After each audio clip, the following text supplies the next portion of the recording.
Welcome everyone. ये हमारी जो वीडियो है सोशल साइंस लेसन प्लान पर बेस्ड है, जिसका टॉपिक है अंडरस्टैंडिंग डाइवर्सिटी, जो कि क्लास 6 के लिए है। अगर आपको किसी भी लेसन प्लान की पीडीएफ चाहिए तो आपको लिंक डिस्क्रिप्शन में मिल जाएगी, आप वहां से जाकर देख सकते हैं। अगर आपको वीडियो अच्छी लगी तो प्लीज़ इसे लाइक करें, शेयर करें और चैनल को सब्सक्राइब ज़रूर से कर लें। साथ ही में बेल आइकन को भी प्रेस कर लें ताकि आपको आगे आने वाली वीडियोस की नोटिफिकेशन मिल सके। और आपका कोई डाउट या सजेशन हो तो नीचे कमेंट बॉक्स में कमेंट करें। तो आइए वीडियो को स्टार्ट करते हैं।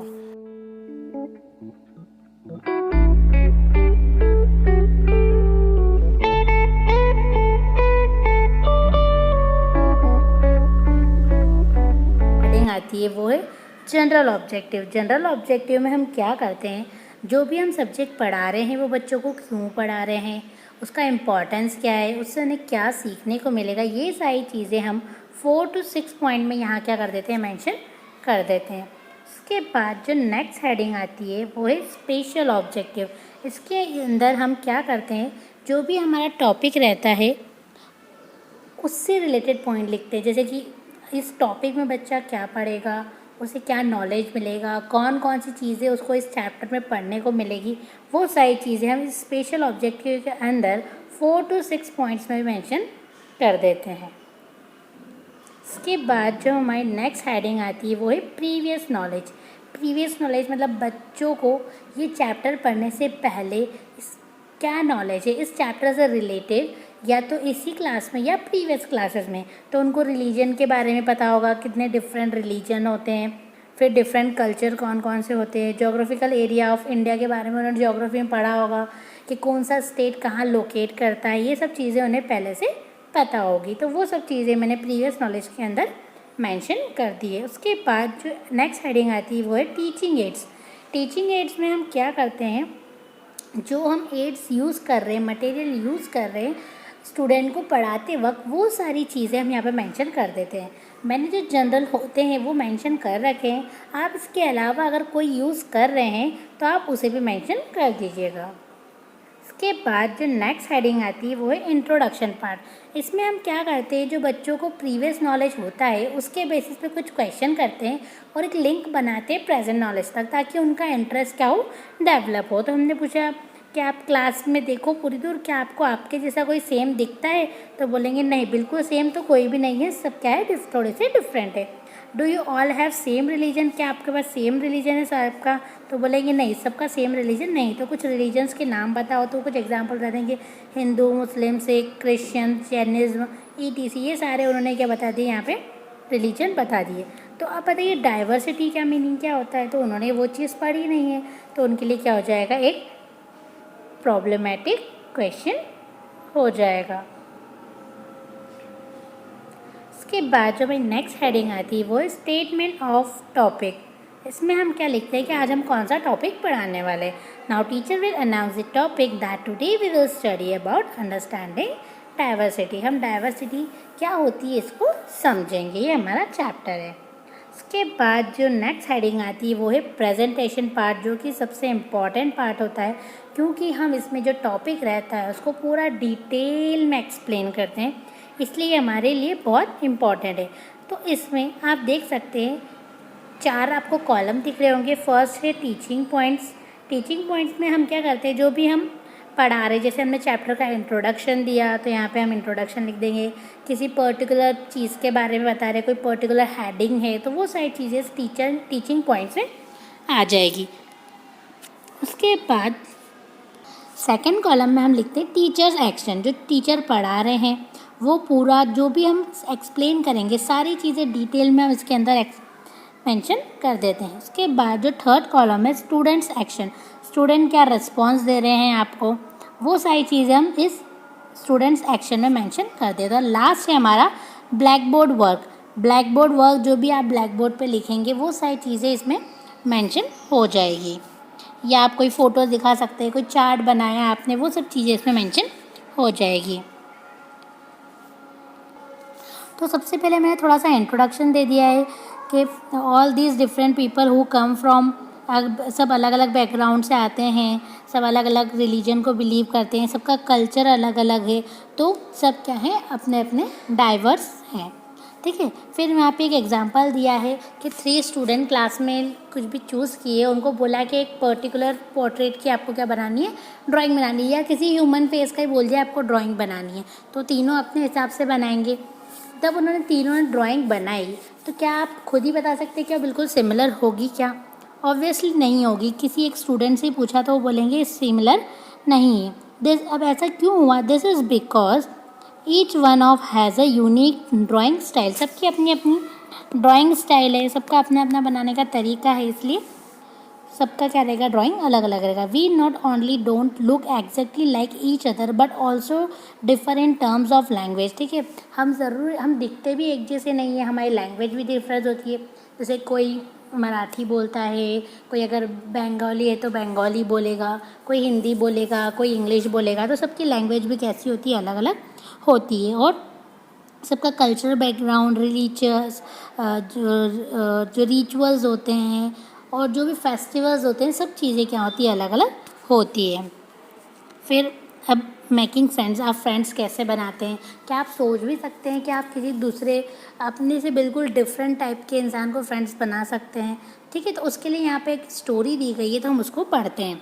ठीक है, इसमें क्या दिया हुआ है, एक स्मॉल बॉय है जो क्या करता है, जनपद क्रॉसिंग जहाँ पे ट्रैफिक लाइट्स रहती है वहाँ पर क्या करता है, न्यूज़पेपर सेल करता है। तो वहाँ पर एक लड़का है जो क्या करता है, हमेशा साइकिल लेके जाता है, और जैसे ही वो साइकिल लेके यहाँ पर पहुँचता है, इसके पीछे ये लड़का दौड़ते हुए आता है और बोलता है कि सर ये इंग्लिश पेपर ले लीजिए, दिस टाइम आई। ठीक है, फिर वो तो निकल जाता है चलाते हुए। फिर उसने एक बार वहाँ पे साइकिल रोकी और उससे पूछा कि आप हिंदी पेपर मुझे दे दीजिए। हिज माउथ फेल ओपन, उसका माउथ बिल्कुल खुला हुआ रहेगा। वो उसको ऐसा लगता था कि ये हिंदी पेपर कैसे मांग रहा है। तो उसने बोला, हाँ आपको हिंदी पेपर चाहिए, तो बट यू लुक सो अंग्रेज़, मतलब आप ऐसे अंग्रेज़ लग रहे हैं, आपको हिंदी भी आती है। मतलब उस बच्चे का ऐसा मानना था कि जो बच्चे बड़े बड़े स्कूल्स में पढ़ते हैं वो हिंदी बोल भी नहीं सकते, सब कैसे करते होंगे, इंग्लिश में ही बात करते होंगे। तो उसने बोला, हाँ मुझे आती है, of course I can, Hindi is one of my subject, ये क्या है, मेरा सब्जेक्ट है। तो इस बॉय ने बोला, सब्जेक्ट, ये सब्जेक्ट क्या चीज़ है? जैसे ही वो उसको बताने वाला था, वहाँ पर क्या हो गई, लाइट चेंज हो गई, ग्रीन हो गई, और सब बिल्कुल ट्रैफिक के साथ वो क्या चला गया, आगे चला गया। फिर नेक्स्ट डे वो पेपर वाला जो वापस आया and holding out a Hindi paper, उसने हिंदी पेपर दिया और बोला, भैया ये लीजिए आपका अखबार, अब बताइए सब्जेक्ट क्या चीज़ है, सब्जेक्ट क्या चीज़ होती है? तो उसने बोला, you have ever been to school, oh it is just something to study, ये कोई पढ़ने की चीज़ है। तो उसने बोला कि क्या तुम कभी स्कूल नहीं गए? तो उसने बोला, नहीं, I begin working when I was so small, मैं बहुत छोटा था जब भी मैंने काम करना स्टार्ट कर दिया था। तो वो फिर लड़का बोलता है, माई name is Sameer. He set the next day, जब अगले दिन ये तो सब हो गया, फिर वापस ग्रीन लाइट हो गई तो वो चला गया। फिर नेक्स्ट डे वो लड़का बोलता है, मेरा नाम समीर है। तो फिर वो पूछता है, आपका नाम क्या है?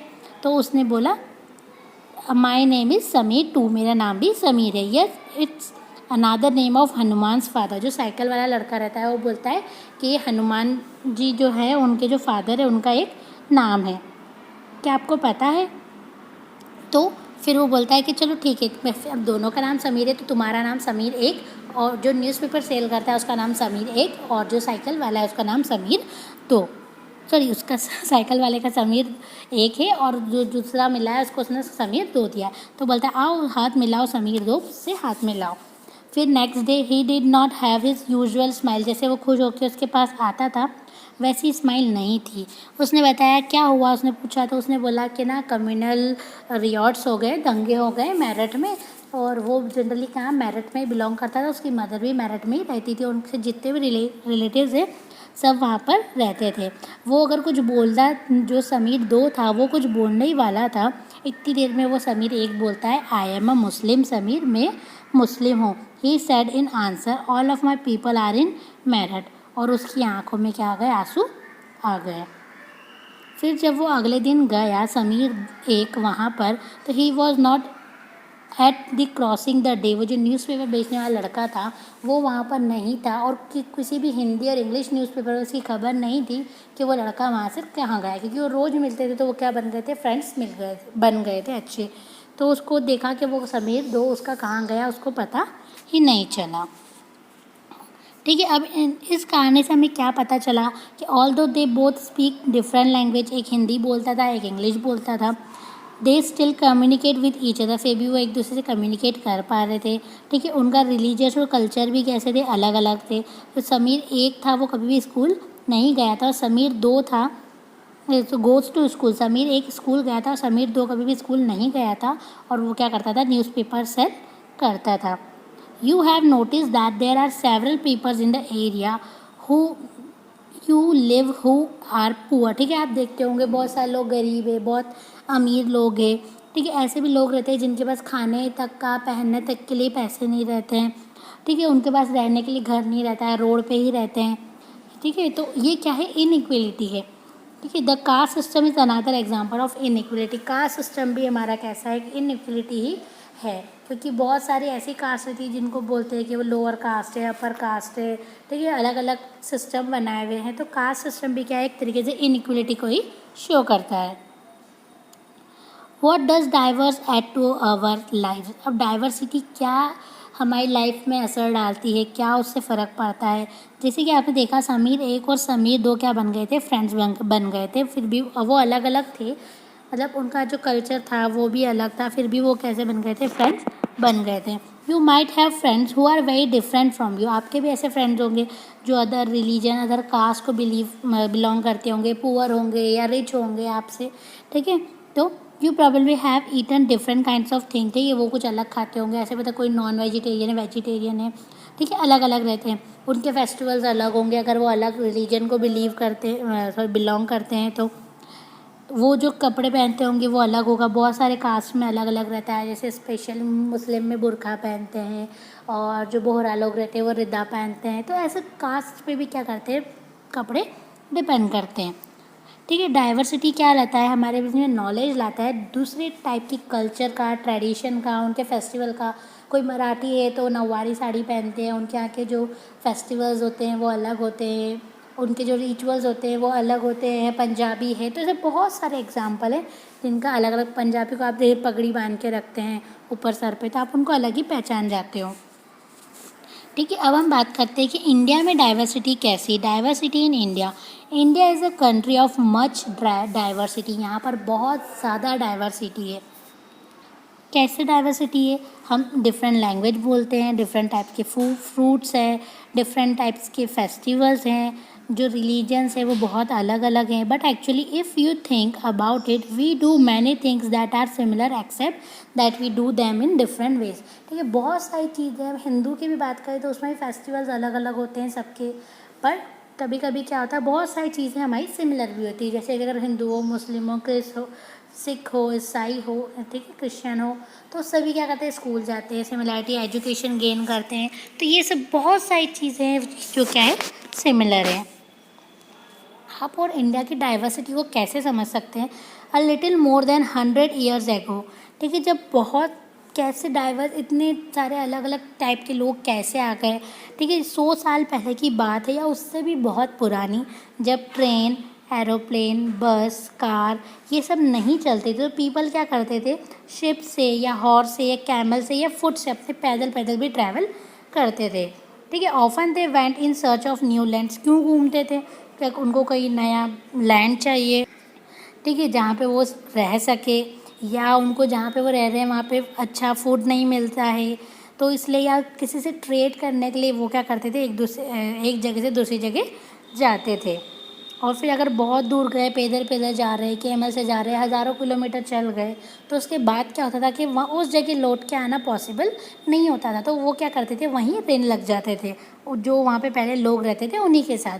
तो सपोज़ करो पहले कोई दूसरी कम्युनिटी के थे और वापस दूसरी कम्युनिटी के आ गए, तो 2 कम्युनिटी एक साथ रहने लग गई, ऐसे ऐसे करके क्या हो गया, मिक्स कम्युनिटी रहने लग गई। ठीक है, फिर बाकी और क्या कारण रहते थे, कहीं फेमाइन आ गया, ठीक है, ड्रॉट सूखा पड़ गया, बाढ़ आ गई, भूकंप आ गया, तो भी वो लोग जगह छोड़ देते थे। They could not enough to eat, या तो वहाँ पे खाने के लिए कुछ नहीं बचा हो, या कोई वॉर हो गई हो, किसी दूसरे स्टेट या कंट्री के लोगों ने क्या कर दिया, वहाँ पर अटैक कर दिया हो, तो भी वो भाग जाते हैं। So their language, food, music, religion become mix. ठीक है, वो दूसरी जगह गए, वहाँ पे दूसरे टाइप के लोग रह रहे हैं, तो उनका रिलीजन वो देखेंगे, खुद का रिलीजन बताएंगे, वो किस टाइप का फूड खाते हैं, म्यूज़िक सुनते हैं, वो सब चीज़ें क्या होती है कि मिक्स होती जाएगी। जैसे जैसे टाइम बढ़ता चलता जाएगा, सब चीज़ें मिक्स होती गई। ठीक है, और न्यू एंड डिफरेंट कल्चर्स के बारे में उनको भी क्या पता, एक दूसरे को पता चला। Let us understand what do you mean by we say historical and geographical factor. ठीक है, हिस्टोरिकल और जोग्राफिकल फैक्टर भी, हिस्टोरिकल तो हमने देख लिया कि ऐसे हिस्ट्री ऐसी थी कि वहाँ से कोई जैसे अकबर थे, अकबर और कहीं रहते थे। ठीक है, उन्होंने इंडिया पे आके उन्होंने वॉर करी, वहाँ जीत गए, फिर उन्होंने उसको किंगडम बना लिया, फिर वहाँ पे आके रहने लगे, तो उनका कल्चर क्या हुआ हमें पता चला, मिक्स हुआ, लोगों को पता चलने लग गया। तो ये हिस्टोरिकल इन्फ्लुएंस है। और जोग्राफिकल फैक्टर मतलब कहीं पे हम देख सकते हैं कि बहुत ऊंचे ऊंचे माउंटेन है, वहाँ पे लोग रहते हैं, रिवर साइड पे रहते हैं, ओशन पर के पास में रहते हैं, तो वो क्या हो गया, जोग्राफिकल फैक्टर हो गया। तो इस चैप्टर में हम दो अलग अलग डिफरेंट जोग्राफी वाली और उनका रिलीजियस कल्चर सब कुछ अलग है, ऐसी दो जगहों के बारे में पढ़ने वाले। फर्स्ट है लद्दाख और सेकेंड है हमारी केरला, इन दो के बारे में पढ़ेंगे। और ये इंडिया के दो स्टेट हैं। ठीक है, अब लद्दाख तो यूटी बन चुका है, यूनियन टेरिटरी बन चुका है, बट ये कैसे बिल्कुल अपोजिट डायरेक्शन में, एक नॉर्थ में है तो एक साउथ में है। तो हम सबसे पहले किसके बारे में पढ़ेंगे, लद्दाख के बारे में पढ़ेंगे कि वहाँ की जोग्राफिकल कंडीशन कैसी है, वहाँ के लोग कैसे और कैसा वहाँ का कल्चर है, ये सब चीज़ें हम इसमें पढ़ने वाले हैं। तो सबसे पहले आपको यहाँ पे एक मैप दिख रहा होगा, जिसमें यहाँ पे रेड कलर से आपको क्या कर रखा है, शो कर रखा है। जो ये रेड कलर का पोर्शन दिख रहा है छोटा सा, ठीक है, ये छोटा सा दिख रहा है, ये क्या है, लद्दाख है। मतलब बिल्कुल नॉर्थ साइड में जम्मू कश्मीर के ऊपर, वहाँ पर क्या है, लद्दाख है। पहले ये अब क्या बन चुका है, हमारी यूनियन टेरिटरी बन चुकी है। ठीक है, तो यहाँ पे क्या है, माउंटेन एरिया है, यहाँ पे बहुत कम एग्रीकल्चर होती है, क्योंकि यहाँ पे रेनफॉल वगैरह कम होती है, और जनरली ज़्यादा टाइम तक यहाँ पे क्या रहती है, स्नो से कवर रहता है, बहुत ठंडा इलाका है, इसलिए यहाँ पे एग्रीकल्चर बहुत कम होता है। ठीक है, पीपल यहाँ पे शीप और गोट्स रखते हैं, जनरली उनको पालते हैं यहाँ पर। The goats in this region are special. ठीक है, यहाँ पे जो गोट्स रहती है वो स्पेशल रहती है, क्योंकि उन पे जो वुल रहता है वो पश्मीना वुल रहता है, जो कि बहुत ज़्यादा कैसा रहता है, गर्म रहता है, क्योंकि तो ठंडा इलाका है। ठीक है, कश्मीर में बहुत ज़्यादा ठंड पड़ती है, आपने सुना ही होगा, तो वहाँ पे पश्मीना वुल लोग लेते हैं ताकि वो ठंड से क्या कर सके, बच सके। और इस तरह की शिप लद्दाख में बहुत ज़्यादा मिलती है, तो वो क्या करते हैं, इस पश्मीना वुल को बेचते हैं, बहुत ज़्यादा कॉस्टली भी रहता है, और किसको बेचते हैं, कश्मीर के लोगों को बेच देते हैं। Pashmina shawls are chiefly woven in Kashmir. ठीक है, ये वुल बेचते हैं, और फिर इसकी शॉल्स वगैरह कहाँ बनती है, कश्मीर में बनती है। The people eat meat and milk. Tibet से जो यहाँ पे पासेस निकलते हैं, वहाँ से बहुत सारे लोग क्या करते थे, ट्रेड करने आते थे। यहाँ पे टेक्सटाइल है, स्पाइसेस, रॉ सिल्क वगैरह, कारपेट वगैरह भी यहाँ पे बनता था या सेल होता था, ट्रेड होती थी। Buddhism reach Tibet via Ladakh. ठीक है, जो बुद्धिज़्म है वो लद्दाख से ही तिब्बत में गया है। ठीक है, इसलिए लद्दाख को क्या बोलते हैं, लिटिल तिब्बत भी बोलते हैं। और यहाँ पे सबसे ज़्यादा तो जो पॉपुलेशन है वो किनकी है, मुस्लिम्स की है। ठीक है, तो ये आपको लद्दाख के बारे में समझ में आ गया होगा। ये बिल्कुल आपको फ़ोटो में दिख रहा होगा, ऐसा पहाड़ी इलाका है, और ये कहाँ लोकेशन है वो आपको मैप में दिख गई होगी। इसके बाद जो हमारा नेक्स्ट है वो है केरला। अब केरला कहाँ है, आपको मैप में अगर दिख रहा होगा, ये मैप नीचे ये छोटा सा जो ब्लैक ब्लैक दिख रहा है, ये केरला, ये उसका पूरा बड़ा सा मैप है। ठीक है, बिल्कुल साउथ में है, क्या है, हमारा केरला, इंडिया के। ठीक है, केरला क्या है, एक स्टेट है जो जो साउथ वेस्ट कॉर्नर में इंडिया के है। It is surrounded by the sea one side and hills on the another side. मतलब एक साइड तो हिल है और एक साइड क्या है, पूरा ओशन, और बीच में यहाँ पे क्या है, हमारा केरला है। ठीक है, यहाँ पे क्या होते हैं, बहुत सारे टाइप्स के स्पाइसेस होते हैं। यहाँ पे पेपर होता है, मतलब हमारी मिर्चियाँ होती है, क्लोव्स होती है, हमारी जो लौंग होती है। ठीक है, कार्डेमम्स वगैरह यहाँ पे बहुत ज़्यादा, cardamoms are grown on the hills. Hills पे जो यहाँ पे है, वहाँ पे कार्डेमम्स ग्रो किया जाता है। ठीक है, यहाँ पे जो इनकी जो डाइवर्सिटी बहुत ज़्यादा अलग है। कैसे, जब यहाँ पे apostle Christ Saint Thomas has come here nearly 2000 साल पहले वो जब यहाँ आए थे तो यहाँ पे क्या हुई, क्रिश्चियनिटी आ गई, उनके साथ साथ क्रिश्चियनिटी भी यहाँ पर जन्म ले चुकी थी। ठीक है, फिर बहुत सारे अरब ट्रेडर्स आते थे, अरब से लोग आते थे यहाँ पे स्पाइसेस का ट्रेड करने, और कुछ लोग यहाँ पे आके बस गए, तो वो रिलीजन, वो कल्चर भी यहाँ पर आ गया। फिर जब इब्न बतूता आए थे तो उन्होंने क्या करा था, अपनी बुक में यहाँ के बारे में लिखा था, तो उन लोगों को और पता चला उनके बारे में, यहाँ के ट्रेडिशन के बारे में।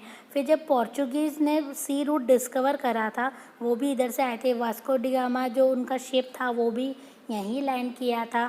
तो अलग अलग टाइप के, अलग अलग रिलीजन के लोग यहाँ पर आ रहे थे। Because of these various historical influences people in Kerala, sea area है तो फिशिंग बहुत ज़्यादा पॉपुलर है। ठीक है, यहाँ पे फिशिंग नेट्स जो रहते हैं वो जनरली चाइनीज़ जैसे यूज़ करते हैं, फिशिंग नेट्स वैसे ही रहते हैं, इसलिए इन लोगों को क्या बोला जाता है, चीना वाला भी बोला जाता है। इवन यूटेंसिल्स जो ये यूज़ करते हैं वो भी जो फ्राइंग करने के लिए, जैसे हम जो नूडल्स वगैरह बनाते हैं, चाइनीज़ आइटम बनाने के लिए जो यूटेंसिल्स यूज़ करते हैं उसी टाइप के करते हैं, तो उन यूटेंसिल्स को क्या बोलते हैं, चीना चैटी बोलते हैं। ठीक है, it is believe that the word चीना का मीनिंग क्या होता है, चाइना होता है। यहाँ की बहुत ज़्यादा फर्टाइल लैंड है, क्लाइमेट भी बहुत अच्छा है, तो यहाँ पे जो मेजर क्रॉप है वो कौन सी है, राइस है, और अगर बहुत सारी वेजिटेबल्स भी होती हैं, और सबसे ज़्यादा यहाँ पे सी होने के कारण क्या होती है, फिशिंग बहुत ज़्यादा होती है। ठीक है, ये तो हमने देख लिया दो अलग अलग जोग्राफिकल एरिया के बारे में। अब हम इन दोनों के बीच में क्या पढ़ेंगे, कंपैरिजन देखेंगे। ठीक है, केरला और लद्दाख क्या बिल्कुल डिफरेंट फीचर है, एक बिल्कुल पानी के पास है और एक कैसा है, बिल्कुल हिल्स पे है। यहाँ का हिस्टोरिकल इन्फ्लुएंस अलग है, वहाँ का हिस्टोरिकल इन्फ्लुएंस अलग है।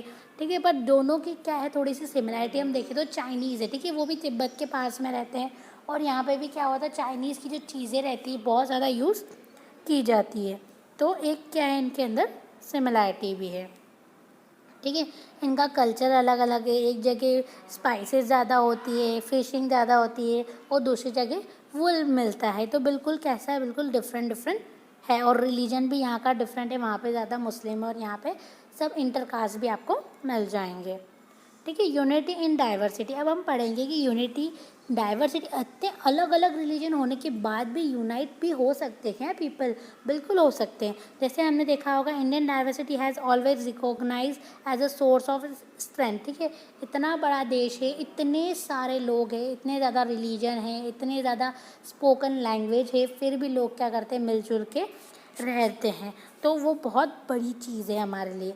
ठीक है, जब ब्रिटिश ने हमारे ऊपर जब रूल करते थे ब्रिटिशर्स, बहुत जब आज़ादी नहीं मिली थी, फ्रीडम नहीं मिला था, तो उसके पहले जो वुमेंस थे, मैन थे, और जितने भी कल्चरल बैकग्राउंड के रिलीजियस वाले थे, सब उनसे फाइट करने आए थे। ऐसा नहीं सोचा था कि ये हिंदू करेंगे या मुस्लिम करेंगे या क्रिश्चियन करेंगे, ऐसा कुछ भी था। सारे टाइप के जितने भी रिलीजियस थे सब उनका अपोज किया, और ब्रिटिशर्स को क्या कर दिया, उन्होंने इंडिया से भगा दिया।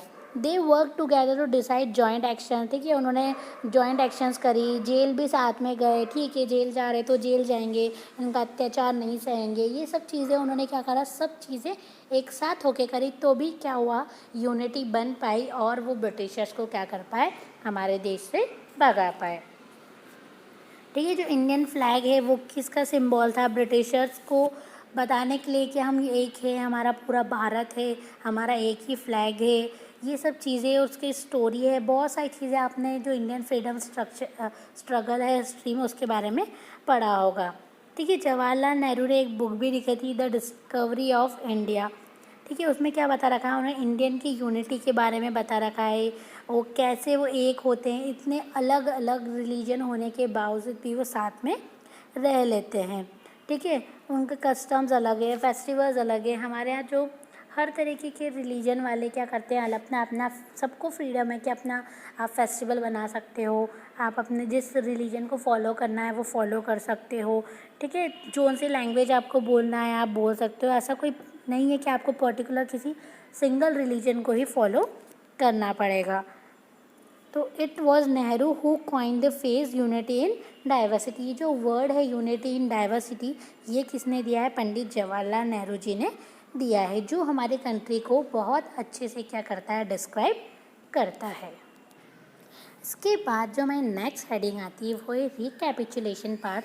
इसमें जो हमने प्रेजेंटेशन पार्ट में अभी तक पढ़ाया है उसके बेसिस पे मैंने यहाँ पर कुछ क्वेश्चंस डाल दिए हैं, आप इसमें देख लीजिएगा रिकैपिचुलेशन में है। फिर जो हमारी लास्ट हेडिंग आती है वो है हमारा होमवर्क पार्ट। इसमें हमने कुछ क्वेश्चन दिए ताकि बच्चे खुद से भी थोड़ी सी प्रैक्टिस कर सकें। और सबसे लास्ट में आती है हमारी सिग्नेचर लाइन, जहाँ पर आपको सिग्नेचर करवाने रहते हैं आपके सुपरवाइज़र के, जो आपको सुपरवाइज़ कर रहे हैं वहाँ पर। ठीक है, प्रिंसिपल के सील और साइन यहाँ पर हो जाएंगे। जिस स्कूल में आप इंटर्नशिप कर रहे हैं उनके साइन और सिग्नेचर, और स्टूडेंट टीचर या प्यूपल टीचर लिख सकते हैं, मतलब आपके खुद के सिग्नेचर यहाँ पर हो जाए। वीडियो को लाइक करें, शेयर करें और सब्सक्राइब कर लें। अगर आपको कोई डाउट या कोई सजेशन हो तो नीचे कमेंट बॉक्स में कमेंट करें। आपको अगर और लेसन प्लान देखने हैं तो आप प्लेलिस्ट में उन्हें सर्च कर सकते हैं। Thank you so much for watching.